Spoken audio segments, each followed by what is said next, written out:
Responsibility அப்படின்னு என்ன அர்த்தம்னா, தமிழ் எப்படி சொல்லுவோம் அக்கா தெரியுமா?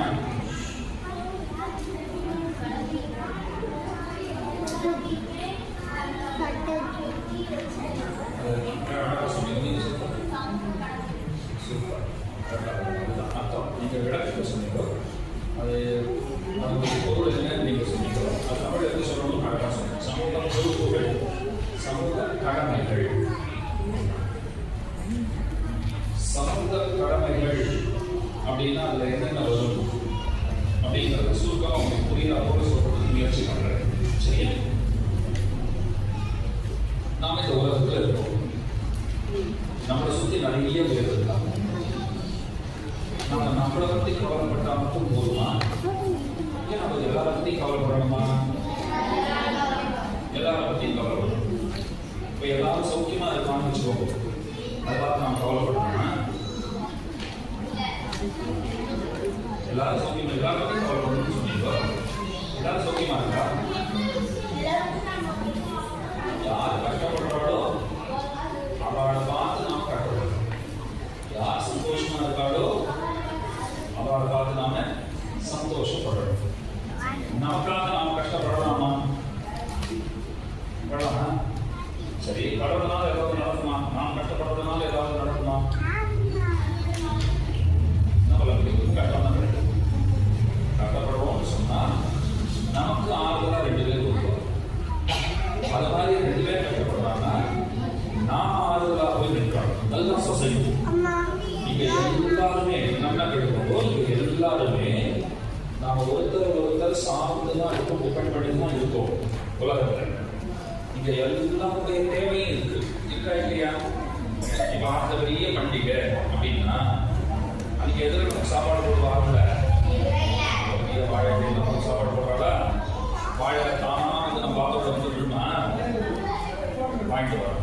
அது எங்கோ வளர்ந்து அதை யாரோ ஒருத்தர் வெட்டி அதை கட்டி ஊரா அனுப்பிச்சு அது நம்ம ஊருக்கு வந்து அப்போ அந்த இலை நம்ம வீட்டுக்கு வரணும்னா அது பின்னாடி கண்ணுக்கு தெரியாத எவ்வளோ பேர் வேலை செஞ்சிருக்கா? இலையில சாப்பாடு வரணும்னா அது பின்னாடி எவ்வளோ பேர் கண்ணுக்கு தெரியாத வேலை செஞ்சிருக்கா இல்லையா? அவங்க யாரும் கூட தெரியாது. அவங்க எல்லாருமே டிபெண்ட் பண்ணி தான் இருக்கோம். ஒருத்தர் இங்க எல்லாருமே முக்கியம். அதனால நம்ம எல்லாரை பத்தி முக்கியமா கவலைப்படணும். நம்மளை பத்தி கவலைப்படணுமா அப்படின்னா நம்மளை பத்தின கவலையை நம்ம யாருக்கிட்ட கொடுத்துடலாம்? பெருமாள் கிட்ட கொடுத்துடலாம். நம்ம கவலைப்படுறோம். மற்றவாட பத்தி நாம் கவலைப்படலாம். அது ரொம்ப முக்கியம். ராமானுஜர் பண்ணார். அவரோட குரு கிட்ட போனார். 18 தடவை நடந்தார். 18 தடவை அவர் ஏதோ கட்டணும்னு போயிட்டே இருக்கார். திருக்கோட்டில் நம்பிக்கை இருக்காரு. திருக்கோட்டில் நம்பி கடைசியில சொல்லி கொடுத்தார். அவர் கண்டிஷன் போட்டார். என்ன கண்டிஷன் போட்டார்? அவர் என்ன பண்ணார்? ராமானுஜர் ஆசை இருக்கிறவாளெல்லாம் கூப்பிட்டார். ஆசையுடையவர்கள் எல்லாம் வாங்குவாங்க. அவர்களெல்லாம் சொல்லிட்டார். குருவுக்கு கோபமான கோபம் பண்ணலாமா அப்படின்னாரு. இதுக்கு என்ன கிடைக்கும் தெரியுமா அவனுக்கு அப்படின்னாரு. ராமானுஜர் சிரிச்சுட்டு என்ன சொன்னார்? நரகம் தான் கிடைக்கும். ஆச்சாரியின் வார்த்தையை மீறினா வேற என்ன கிடைக்கும்? நரகம் தான் கிடைக்கும். அப்படி சொன்ன உடனே திருச்சுமா பண்ணேன்னு கேட்டார் குரு. ராமானுஜர் என்ன பதில் கொடுத்தாரு? திருப்பி பண்ணார்.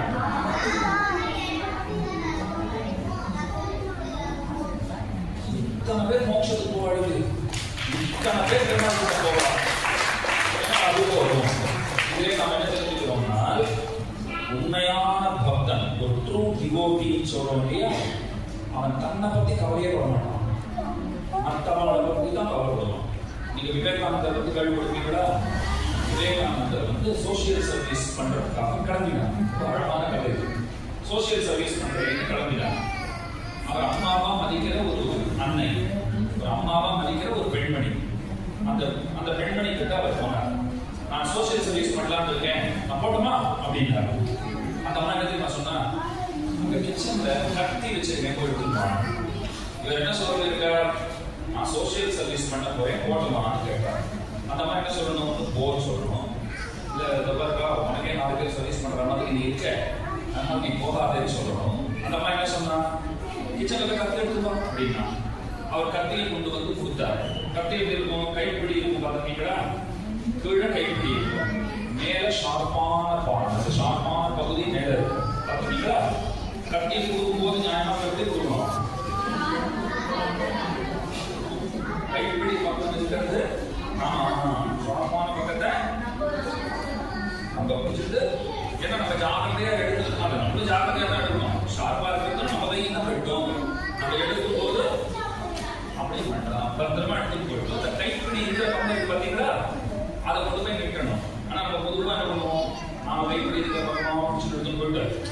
இந்தாங்க கத்தி, இது மேலே இருந்தாலும் சொல்லக்கூடாது அப்படின்னு சொல்லிட்டு தான் கொடுப்போம்.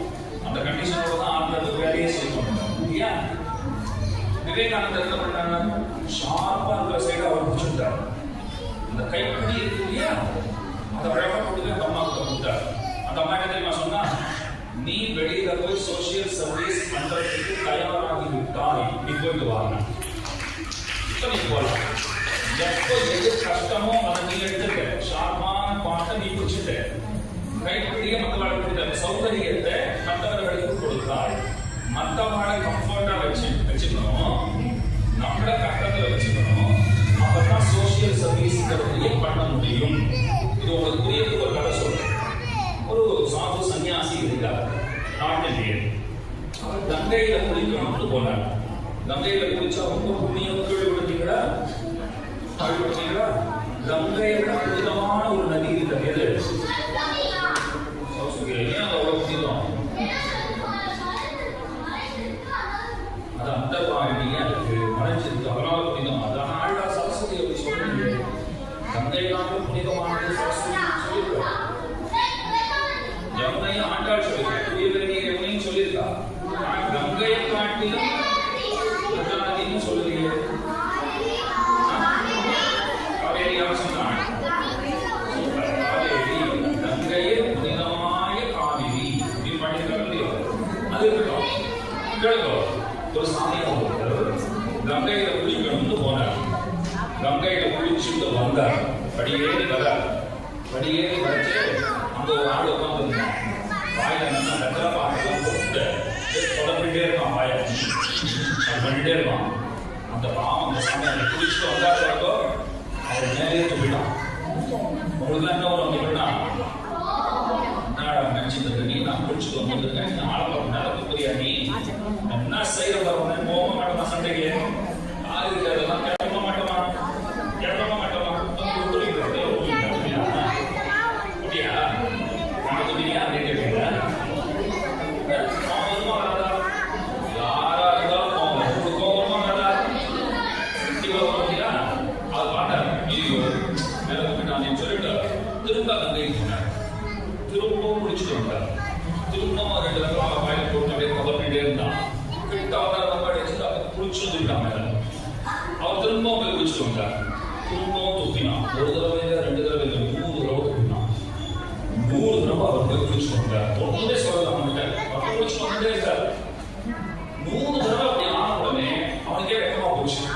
என்னடா அது, இப்படிலாம் நல்லா பாடா இருப்பாடா, சண்டைக்கு வந்துருவான் மீதி பேரா இருந்தா, இவ்வளோ நல்லா இருக்கா, நான் ஏதோ தப்பு மட்டும் போட்டு 100 தடவை துப்பி கோவமே வரலையே சாமி போய் அவர் காலில் போய் விழுந்தான்.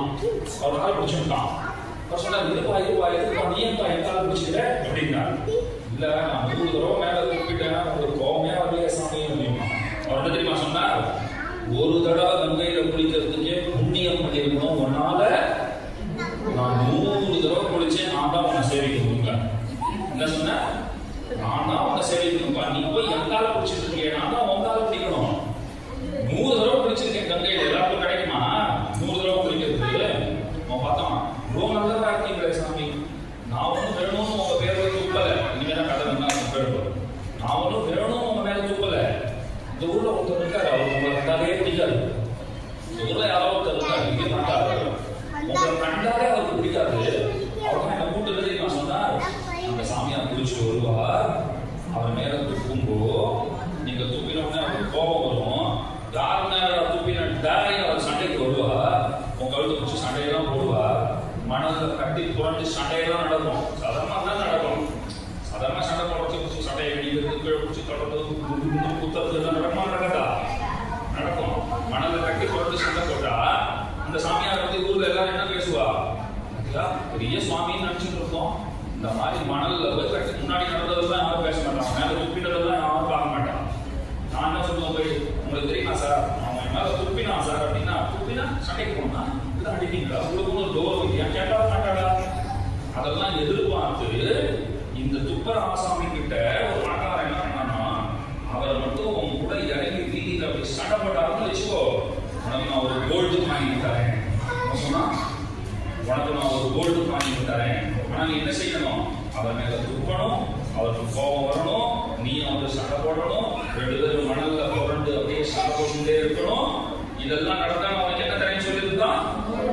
ஒரு கோல்டு காயின் பெருசா தரேன் அப்படின்னு சொல்லியிருந்தான். அந்த கோல்டு காயினுக்கு ஆசைப்பட்டு தான் நான் துப்பினேன்னு இவன் சொன்னான். உடனே அந்த சன்னியாசி என்ன தெரியுமா சொன்னார்? இது மாதிரியும் தெரிஞ்சிருந்தா, உனக்கு ஒரு கோல்டு காயின் கிடைக்கும்னு தெரிஞ்சிருந்தா நான் உன் கூட மணல புரண்டு சண்டையும் போட்டுருவேனேன்னு. புரியுது உங்களுக்கு? அவர் துப்பினதுக்கும் கோபம் வரல. 100 தடவை துப்பினா 100 தடவை போய் கங்கையில குளிச்சுட்டு வந்தார். ஒன்னாலதான் 100 தடவை கங்கையில குளிக்கிற பாக்கியம் எனக்கு கிடைச்சதுன்னு சொன்னார். இது பெரிய ஆச்சரியம். 2வது ஆச்சரியம் என்ன? உனக்கு கோல்டு காயின் கிடைக்கும்னு சொன்னா, என் கூட நீ மணல்ல புரண்டு சண்டை போடுறதுனால உனக்கு ஒரு கோல்டு காயின் தரேன்னு சொன்னா நான் அதையும் பண்ணிருப்பேனே. உனக்கு கோல்டு காயின் கிடைச்சிருக்கும். இவருக்கு ஏதாவது கிடைக்குமா? இவருக்கு கெட்ட பேர் தான் கிடைக்கும், இவருக்கு வேற எதுவும் கிடைக்காது. அப்ப அவர் தன்னை பத்தி கவலைப்படவே இல்லையோ? அவர் அவரை பத்தி கவலைப்பட்டாரா? என்னை பத்தி ஊர் என்ன பேசும்? முதல்ல இப்பவே உங்களுக்கு தெரிஞ்சுக்கணும், நம்மளை பத்தி யார் என்ன பேசுறா, அவா என்ன சொல்றா, இவா என்ன சொல்றா, அதுக்கு நீங்க கவலைப்பட்டு இருந்தீங்களானால் உங்களால முன்னேற முடியுமா? கவலைப்பட்டு உட்காந்துருக்கீங்கன்னா, அவன் என்னை பத்தி அப்படி சொன்னான் அன்னைக்கு, இவன் என்னை பத்தி அப்படி சொன்னான் அன்னைக்கு, அவா அப்படி பேசினா அன்னைக்கு, இப்படி கவலைப்பட்டு இருந்தா முன்னேற முடியுமா? அதாவது காதலே கொடுக்கக்கூடாது. நம்ம யாருக்கு பதில் சொல்லணும்? இந்த காதல வாங்கிக்கவே வேண்டாம், நாம அதையே வாங்கிட்டு விடுவானே, காதல வாங்கிக்கவே வேண்டாம். நம்ம பதில் சொல்ல வேண்டியது யாரும் ஒருத்தருக்கு, பெருமாளுக்கு, நம்ம ஆச்சாரியர் பெருமாள் முக்கியமா இல்லையா? இது யாரை பத்தி நம்ம கவலைப்பட்டதே கூடாது. நம்ம பார்வையெல்லாம் முன்னேற்ற பாதை, எப்படி முன்னேறணும் அது ஒண்ணுதான் இருக்கணும். நியாயமா முன்னேறிட்டே இருக்கணும். அதுலயும் நம்ம எதை பத்தி கவலைப்படக்கூடாதுன்னா, என்ன செஞ்சா என்ன கிடைக்கும்னு ஆசைப்பட்டு கூடாது. செய்ய வேண்டியதுதான் நம்ம கடமை. பலன் எப்படி வேணும்னா இருக்கட்டும், கடமை பலன் எது வேணும்னா இருக்கட்டும், அது பகவான் கொடுக்கணும். இது யார் சொல்லியிருக்கா? கீதாச்சாரியனே சொல்லியிருக்கார். கீதாச்சாரியனே வந்துட்டார். கீதாச்சாரியன் என்ன சொல்றார்? கண்ணன் என்ன சொல்றார்? நீங்க பண்றத பண்ணிட்டே இருக்கோ, பலன் கொடுக்கறத உமாச்சு கிட்ட விட்டுடுங்கோ. பலன் கொடுக்கறத உமாச்சு கிட்ட விட்டுடுங்கோ. அது ஒரு காலம் ஒரு சின்ன வயசுல நீங்க கேள்விப்பட்டிருக்கலாம். ஒரு கண்ணாடி வியாபாரி இருந்தான். கூட நிறைய என்ன வச்சுட்டு இருந்தான், கண்ணாடி பொம்மையெல்லாம் வச்சு வியாபாரம் பண்ணிட்டு இருக்கான். அவன் ஒரு இடத்துக்கு போனான், ரொம்ப டயர்டா இருந்தான். ஒரு நாட்டுக்கு வேப்பாடான்னு உட்காந்தான். கையில துணி எடுத்து வீட்டு சுத்திட்டே இருந்தான். அவனுக்கு ஒரே வேர்த்து கொட்டிடுச்சு. அவன் என்ன தெரியும் நினைச்சுன்னா, நிறைய கண்ணாடி பொம்மையெல்லாம் வச்சிருக்கேன், கண்ணாடி பாத்திரம் வச்சிருக்கேன், பெருசா வியாபாரம் பண்ணணும், பிசினஸ் சூப்பரா பண்ணணும், நிறைய சம்பாதிக்கணும், ஊர்லயே ஒரு பெரிய பணக்கார பொண்ணாக கல்யாணம் பண்ணிக்கணும். அவனுக்கு ஆசை வரும். நல்லா வியாபாரம் பண்ணி பெரிய கல்யாணம் பண்ணிக்கிற பொண்ணு பெரிய பணக்காரியா இருக்கணும் அப்படின்னு ஆசைப்பட்டான். உடனே அவன் என்ன தெரியுமா தோணுதான், பணக்காசெல்லாம் சம்பாதிச்சுடலாம், பெரிய பணக்காரியை கல்யாணம் பண்ணிக்கலாம். நாளைக்கு பொல்லாதவராக இருந்தா என்ன பண்றது? நம்மளை எதிர்த்து பேசினா என்ன பண்றது? நம்மளை மதிக்கிறதுனா என்ன பண்றது? அப்படி அவன் மதிக்கிறதுனா என்ன தெரியுமா பண்ணுவேன்? காலால் இந்த உதவி கோச்சா பாருங்கோ, இந்த கண்ணாடியெல்லாம் வச்சிருக்காங்க, மொத்தம் பொம்மை பாத்திரம் எல்லாம் வச்சிருந்தாங்க. அந்த கூடையில ஒரு உதவுதான் பாருங்கோ, மொத்தம் என்னாச்சு? மொத்தம் உடஞ்சு போச்சு. உடஞ்சது கண்ணாடி பாத்திரம் மட்டுமா? அவன் கனவு பேராசை, பெரிய கல்யாணம் பண்ணிக்கணும், அப்படி இருக்கணும், இப்படி இருக்கணும் நினைச்சாங்க இல்லையோ? அதான் பேராசை எடுத்துட்டோம். இதை தெரிஞ்சுக்க வேண்டியது இந்த கருத்து மட்டும் இல்லை, நீ வேலையை செய், அதனோட பலன் என்னன்னு எதிர்பார்க்காத. நீ வேலையை பண்ணிட்டு போயிட்டே இரு, உனக்கு என்ன கிடைக்கணுமோ அது தானாக கிடைக்கும். அதுதான் அர்த்தம். அப்போ ஒரு சோசியல் ரெஸ்பான்சிபிலிட்டி அப்படின்னு சொன்னால், முக்கியமா நாம மட்டும் நன்னா இருந்தா போதும்னு நாம நினைக்கவே கூடாது. எல்லோரும் நல்லா இருக்கணும்னு நினைக்கணும். விளவோகாச்சாரியர்னு கேள்விப்பட்டிருக்கீங்களா? அவரோட பெருமைகள்ல தலையாய பெருமை இது. எல்லாமே தலையாய பெருமை தான். ஒவ்வொருத்தருக்கும் ஒன்று தோன்றலாம். முக்கியமா சொல்லணும்னா, ரங்கநாதனை காப்பாற்றுறதுக்காக, ஸ்ரீரங்கம் ரங்காமாட்சியை காப்பாற்றுறதுக்காக தன் உசிரியே விட்டார். எந்த ஊர் கிட்ட தெரியுமா உங்களுக்கு? மதுரை பக்கத்துல ஆனைமலை தொடர்ல இருக்கிற ஜோதிஷ்குடிங்கிற ஊர். அந்த ஊர்ல வச்சு அவர் 118 வயசு கிட்டத்தட்ட ரங்கநாதர் பார்த்து கைகூப்பி சொல்றார், என்னால முடிஞ்ச வரைக்கும் உன்னை காப்பாத்திட்டேன்பா, இதுக்கு மேல என்னால முடியல, நான் வைகுண்டநாதனை பார்க்க போறேன் அப்படின்னு சொல்லிட்டு கீழே விழுந்தார்களோ, விழாச்சு என்ன தெரியுமா பண்ணார்? அவர் கையால் அங்க இருக்கிற புல்லெல்லாம் தடவி கொடுத்து, அங்க இருக்கிற செடி கொடிகளெல்லாம் தன் கை படுற மாதிரி போய் தடவி கொடுத்துட்டு உசுர விடுறாங்க. சுத்தி இருந்த வாழ்க்கும் ஆச்சரியம். போயிட்டு இருக்காரு, மாச்சிக்கிட்ட போறாரு. அப்ப எதுக்கு தேடி தேடி ஒரு தடைக்கு போகணும்? யாராவது சொல்லுங்க.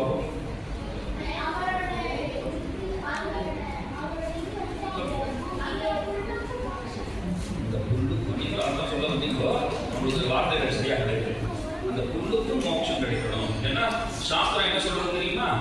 நம்மளை பத்தி சொல்றது, யாரை பத்தியோ இல்லை. நம்மளை பத்தி என்ன தெரியுமா சொல்றது? நம்மளுடைய பார்வை பட்டால், நம்மளுடைய ஸ்பர்ஷம் பட்டால், நம்மளுடைய பார்வையோ ஸ்பர்ஷமோ அவ்வளவையே நம்ம மனசார நினைத்தாலும் கூட அன்னவர்களுக்கும் முக்தி உண்டு. அவர்களுக்கும் பெருமாள் மோட்சத்தை கொடுப்பார். அது புல்லா இருந்தா என்ன, செடி கொடியா இருந்தா என்ன, ஒரு சின்ன கல்லா இருந்தா என்ன, பிரதிபாண்டனுடைய பானைக்கு மோட்சம் கொடுத்துருக்காரு பெருமாள். அதனால பெருமாச்சாரியர் என்ன பண்ணார்? எல்லாத்தையும் தடவி கொடுத்து அத்தனை பேருக்கு மோட்சம் கிடைக்கும் அப்படின்னு செய்தார். அப்ப அந்த சோசியல் ரெஸ்பான்சிபிலிட்டி அவர் இருந்ததா இல்லையாங்க?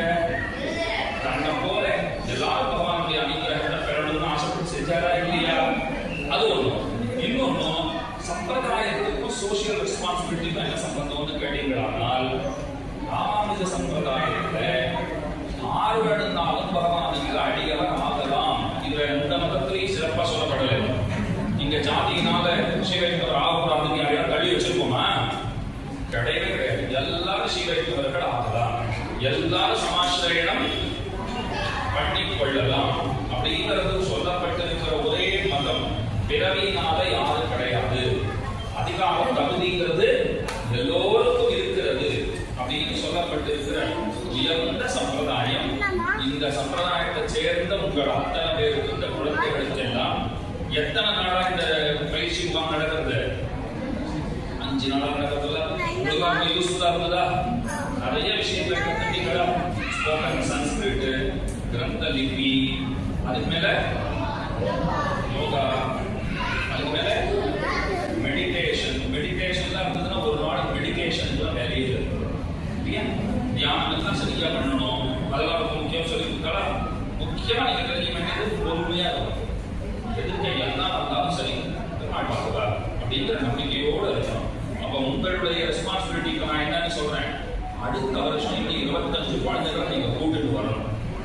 அதுதான் உங்க ரெஸ்பான்சிபிலிட்டி. போன வருஷம் நாங்க போயிருந்தோம், ரொம்ப நல்லா இருந்தது, நீங்களும் வாங்கும் அப்படின்னு சொல்லி அத்தனை பேரை அழைத்துக் கொண்டு வர வேண்டும். நீங்க செய்வீர்களா?